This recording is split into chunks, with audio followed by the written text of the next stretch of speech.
Hi guys, it's Mishel, Deception Bytes, and it is Tuesday, August 21st, and it's 4:36 p.m. Eastern Time. I am bringing you the latest Q. Now, when I say the latest Q, there's only one post, and normally I wouldn't address that, just one post. I would think that that would not be worth anybody's time, but this one is a little bit of a different animal here, so I am going to go ahead and address it. It looks small, it looks innocuous, but there's more to it than it would appear on first blush. So, all it is a link to the Great Awakening board on Reddit, and it's called Connecting Some Dots, and Q says The Great Awakening, Q. So let's go out and take a look at what it is that Q is wanting us to see. And it's this. It's a post by Lone Star Believer, and it, like I said, it's called Connecting Some Dots. Now, this is interesting. So let's look at this. I'm going to read it, and let's try to see what Q is trying to tell us through this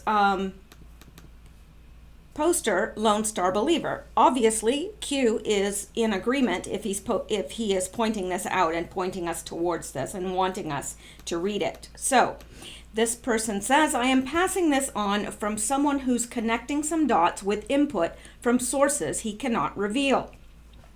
Here's what it looks like when all the pieces are sewn together. It smells like conspiracy and treason.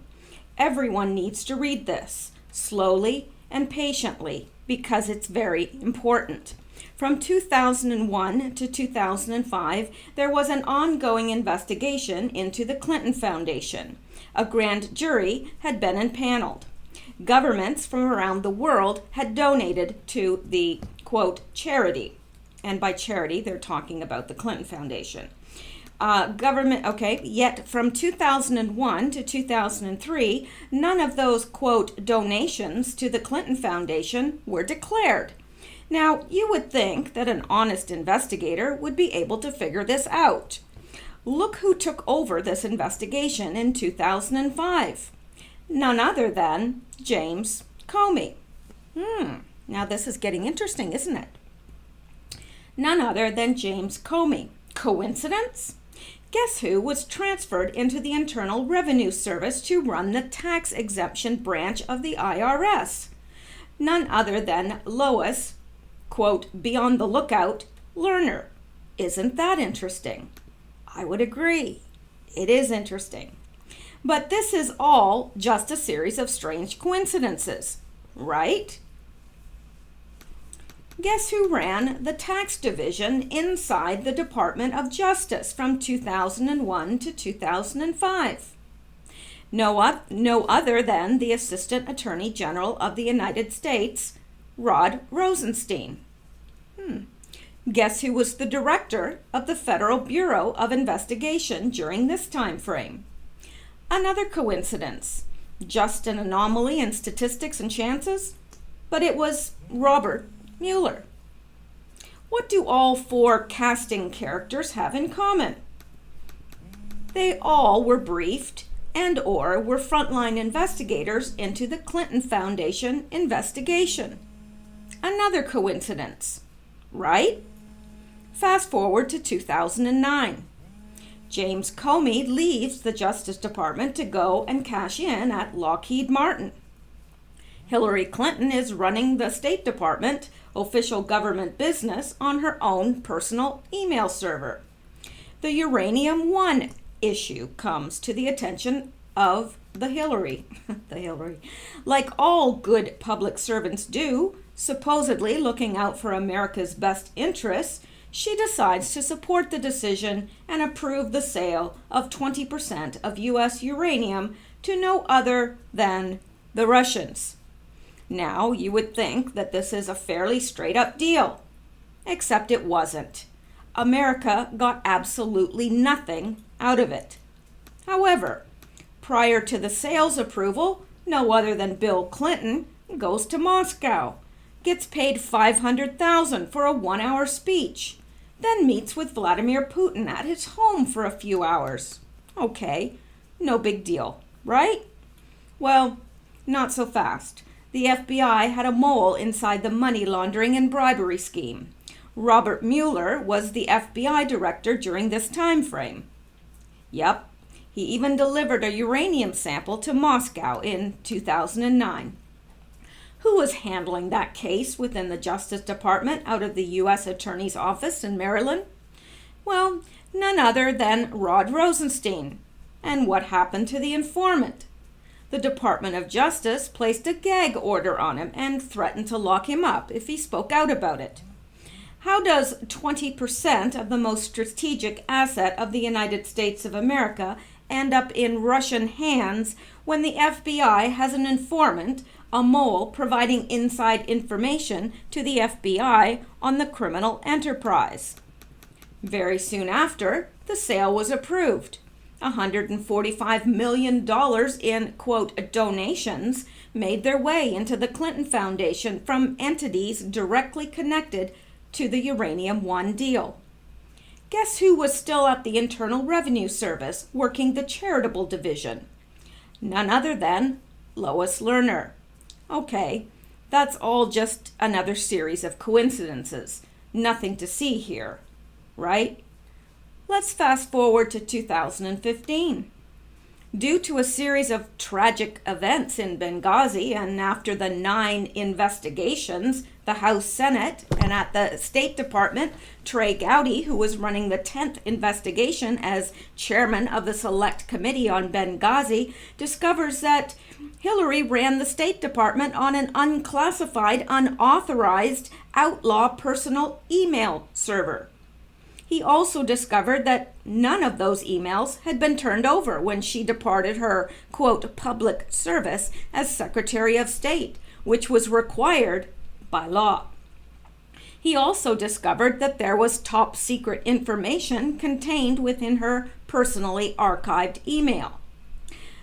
Sparing you the State Department's cover-up, the nostrums they floated, the delay tactics that were employed, and the outright lies that they spewed forth from the necks of the Kerry State Department, we shall leave it with this.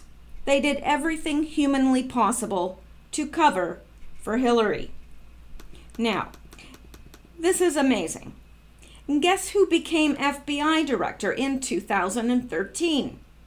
None other than James Comey, who secured 17 no-bid contracts for his employer, Lockheed Martin, with the State Department, and was rewarded with a $6 million thank you present when he departed his employer. Amazing how all those no bids just went through at State. Huh? Now, he is the FBI director in charge of the Clinton email investigation, after, of course, his FBI investigates the Lois Lerner, quote, matter at the Internal Revenue Service, and he exonerates her. Nope, couldn't find any crimes there. In April 2016, James Comey drafts an exoneration letter of Hillary Rodham Clinton. Meanwhile, the DOJ is handing out immunity deals like candy. They didn't even convene a grand jury. Like a lightning bolt of statistical impossibility, like a miracle from God himself, like the true gangsta Comey is, James steps out into the cameras of an awaiting press conference on July the 8th of 2016 and exonerates the Hillary from any wrongdoing. Do you see a pattern? It goes on and on. Rosenstein becomes Assistant Attorney General. Comey gets fired based upon a letter by Rosenstein. Comey leaks government information to the press. Mueller is assigned to the Russian investigation sham by Rosenstein to provide cover for decades of malfeasance within the FBI and DOJ. The story continues. FISA abuse, political espionage, pick a crime, any crime. Chances are this group and a few others did it. All the same players, all compromised and conflicted, all working fervently to not go to jail themselves, all connected in one way or another to the Clintons. They are like battery acid. They corrode and corrupt everything they touch. How many lives have these two destroyed? As of this writing, the Clinton Foundation, in its 20 plus years of operation of being the largest international charity fraud in the history of mankind, has never been audited by the Internal Revenue Service. Let's not forget that Comey's brother works for the DLA Piper, the law firm that does the Clinton Foundation's taxes.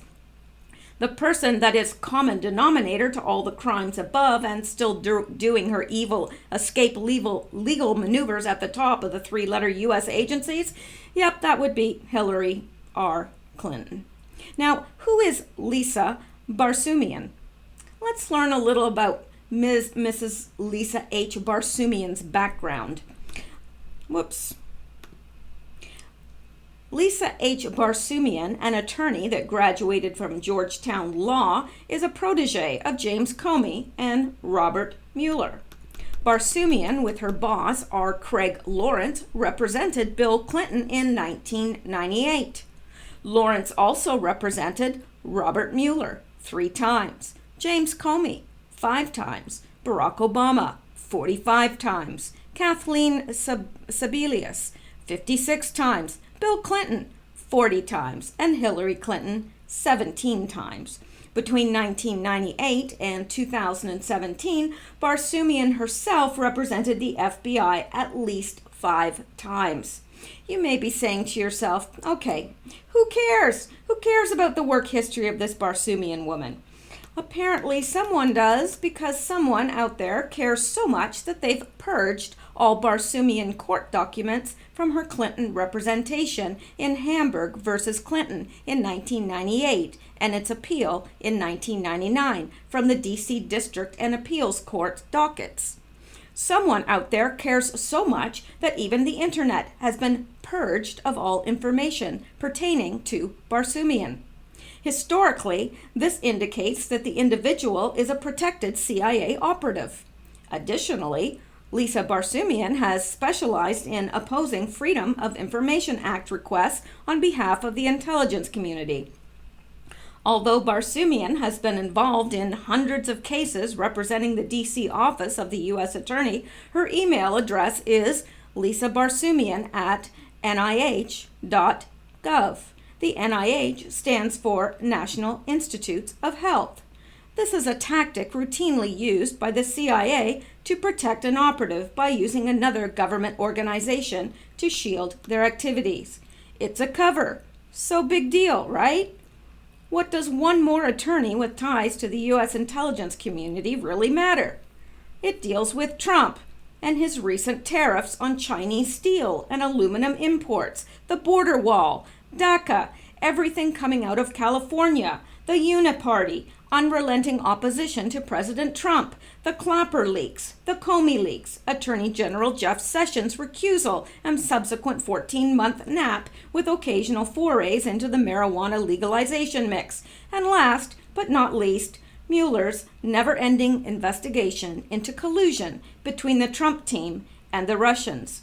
Why does Barsoomian, CIA operative, merit any attention?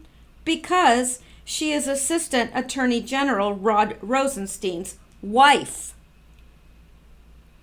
Yeah, pick your jaws up off the floor. I know, I had to go through that myself.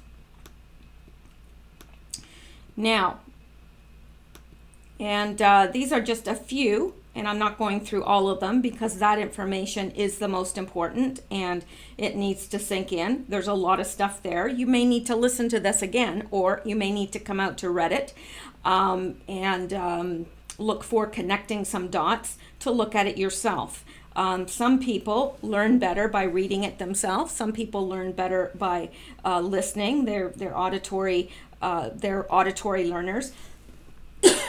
And some people are visual learners and that they need to read for themselves. So do what you need to do for yourself to be able to assimilate this, because it's very important. I think it's more important than any of us really realize at this point. And to me, it's jaw-dropping. Now, here are a few of the comments. Wow. Q just linked to this post in the latest drop just moments ago. Very cool. Okay, so it's very cool. We don't care that it's cool. We care about the information. This post is Follow the Wives. And does anyone really think these people are just coincidentally married to the exact people who could cover for, assist, direct them in these situations? To me, it stinks of coordinated effort. Well, that, talk about stating the obvious. That is definitely stating the obvious. It kind of reminds me of old European aristocracy. Sorry, some words I have trouble with. Intermarrying to strengthen alliances. Personally, I never viewed the Clinton marriage as anything other than a political alliance, nor did I. I never viewed that as an actual marriage. I've always viewed it as a political alliance. To me, it was always very clear, even way back when Bill Clinton was president, it was very clear to me that that was not a marriage based on love, but more on power. Yep, biggest conspiracy in history when all is said and done. If Trump had lost, we would know nothing. We would always suspect it, but only Trump could and would expose it. I love Trump. Only by the grace of God do we now have President Trump, who is the modern voice crying in the wilderness. His voice is a thundering shot from the cannon of justice heard round the world. We will win. And that is a very nice post, nicely put and succinct. Let's hope that this forum medium will live on and hold all future government and others accountable. Of course, I just read today that Soros is trying to squelch this stuff from me existing online. So anyway, I'm not going to go on and read all of this because I don't think it's necessary. So that is it for what he posted. Now, when I say that is it, wow, what an it is. Because this is probably one of the most jaw-dropping things that I've seen posted yet. All of these connections between these guys, really quite fascinating, very telling. So I'm not going to belabor this any further. If you'd like to go out and read it yourself, I would encourage you to do so. Again, it's on Reddit. Now, I did hear the other day that Reddit had gone down and that there was some outage in terms of Reddit. Don't know what was happening there. I have my suspicions, but I don't know. If you know, please put it in the comments below. But as of now, Reddit is up and available, so I would encourage you all to take a look. And that's it for today's post. If Q posts again, I will be sure to update you on that. And other than that, I do have some Q-related news that I may get to today and upload a little bit later on. So I hope you guys are having a wonderful, fabulous Tuesday. I hope that you are all well and that you stay safe. I'll talk to you all soon. Thank you.